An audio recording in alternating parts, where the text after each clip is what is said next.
نکاح صرف طلاق دینے سے نہیں ٹوٹتا، بلکہ میاں بیوی کئی بار ایسے کام کر جاتے ہیں کہ جن سے نکاح ٹوٹ جاتا ہے اور ان کو معلوم بھی نہیں ہوتا۔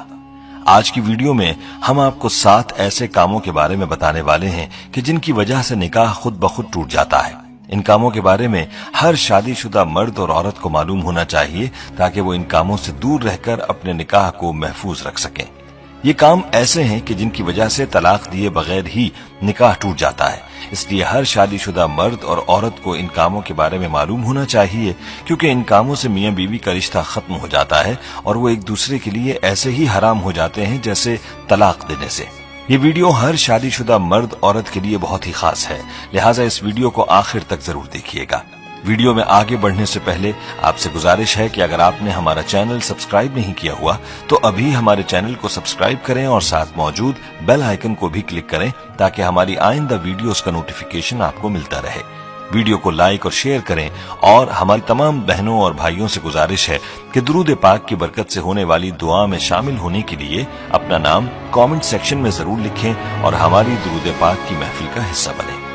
دوستو، میاں بیوی کو چاہیے کہ ان 7 کاموں سے ہمیشہ دور رہیں، کہیں ایسا نہ ہو کہ ان کا نکاح ٹوٹ جائے اور ان کو پتہ ہی نہ چلے اور وہ ایک دوسرے کے لیے حرام ہو جائے۔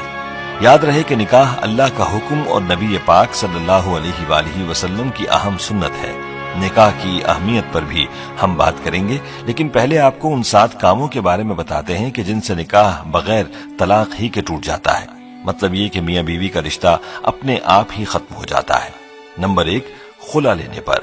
دوستو، جس طرح مرد کو اللہ نے یہ حق دیا ہے کہ وہ عورت کو طلاق دے سکتا ہے، تو اسی طرح سے عورت کے پاس بھی یہ حق ہوتا ہے کہ اگر وہ کسی وجہ سے اپنے شوہر کے ساتھ نہ رہنا چاہے تو وہ خلا لے سکتی ہے۔ اس مقصد کے لیے وہ وقت کے قاضی یا عدالت کے ہاں اپنا کیس پیش کرے گی اور قاضی اس بات کا فیصلہ کرے گا کہ خلا حق بجانب ہے اور اس پر عمل درآمد ہو گیا ہے، تو اس کے بعد میاں بیوی ایک دوسرے پر حرام ہو جائیں گے۔ نمبر 2، ایلا۔ دوستو، اب آپ کے ذہن میں سوال ہوگا کہ یہ کیا ہے؟ تو ایلا اس کو کہتے ہیں کہ شوہر اپنی بیوی کے ساتھ ہم بستری نہ کرنے کی قسم کھا لے تو ایسی صورت میں بیوی اپنے شوہر سے علیحدگی اختیار کر سکتی ہے اور وہ طلاق کے بغیر ہی ایلا کر سکتی ہے۔ نمبر 3، کسی ایک کی موت ہو جانے پر۔ پیارے دوستو، اگر کسی حادثے میں یا پھر کسی بھی وجہ سے اگر شوہر فوت ہو جاتا ہے تو اس کی بیوی کا اپنے شوہر سے نکاح خود بخود ہی ٹوٹ جاتا ہے۔ اسی طرح سے اگر بیوی فوت ہو جائے تو اس کے شوہر کا اپنی بیوی سے نکاح ٹوٹ جاتا ہے۔ تو معلوم ہوا کہ کسی ایک فریق کے فوت ہو جانے سے میاں بیوی کا نکاح خود بخود ہی ٹوٹ جاتا ہے۔ نمبر 4، اسلام چھوڑنے پر۔ دوستو، اگر میاں بیوی میں سے کوئی ایک بھی اسلام کو چھوڑ کر کوئی دوسرا مذہب اختیار کر لیتا ہے تو ایسی صورت میں بھی نکاح ٹوٹ جاتا ہے، چاہے میاں اسلام کو چھوڑے یا بیوی اسلام سے خارج ہو جائے تو نکاح باقی نہ رہے گا اور بغیر طلاق ہی میاں بیوی کا نکاح ختم ہو جائے گا۔ اگر اسلام چھوڑ دینے کے بعد بھی میاں بیوی ایک ساتھ رہتے ہیں تو ان کا آپس کا یہ تعلق جائز نہیں رہتا بلکہ یہ تعلق حرام ہو جاتا ہے۔ نمبر 5، کسی ایک کے لاپتہ ہونے پر۔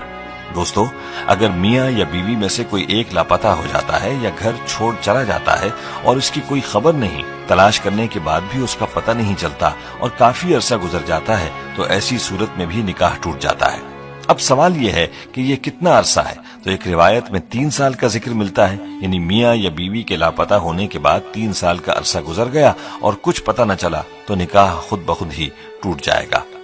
ایسی صورت میں میاں بیوی چاہیں تو کسی دوسرے کے ساتھ نکاح کر سکتے ہیں۔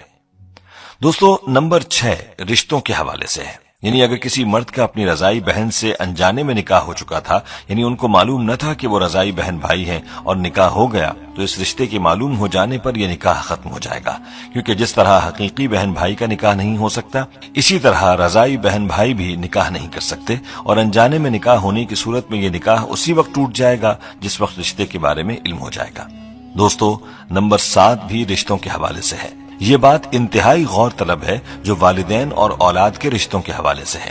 دوستو، اگر بیٹا یا بیٹی 9 سال کی عمر کو پہنچ جائیں تو ماں باپ کو چاہیے کہ وہ ان کو اپنے پاس نہ سلائیں، یعنی باپ بیٹی کو اپنے پاس نہ سلائے جب وہ 9 سال کی ہو جائے اور ماں اپنے بیٹے کو اپنے پاس نہ سلائے جب وہ 9 سال کا ہو جائے، بلکہ ان کے ساتھ پیار کرنے میں بھی احتیاط کریں اور ان کے جسم کو اپنے جسم سے دور رکھیں، کیونکہ اگر باپ اور بیٹی کے قریب